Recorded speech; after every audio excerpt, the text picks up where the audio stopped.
paano niyo po nababalanse yung pag-protect dun sa ating kalikasan as well as yung pag-unlad ng turismo sa Siargao, Mayor? Tuloy-tuloy po yung ating pag-e-educate po sa ating mga locals at lalo na po sa ating mga bisita, gaano po kaimportante yung ecosystems po na nagpasikat po sa amin. Yung ating pong mga assets na nakikita niyo po sa background ko, yung ating mangroves, yung ating magagandang alon, yung ating magagandang beach. Lahat po yan ay may limitasyon.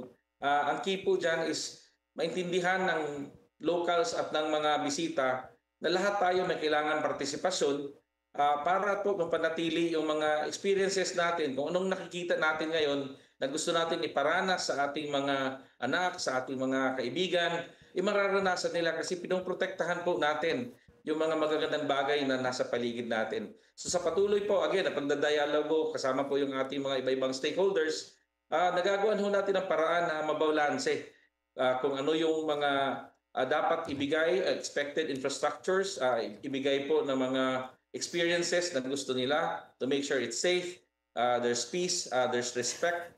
So yun po, tuloy-tuloy po na proseso yan. At habang nagbabago po ang panahon, nag-a-adjust rin tayo, nag-a-adapt din tayo sa mga demands ng ating mga turista, pati po ng ating mga locals. So yung walang katapusang pagkikwentuhan at usapan, yun po ang naging marka ng ating liderato dito po sa Del Carmen. Oo.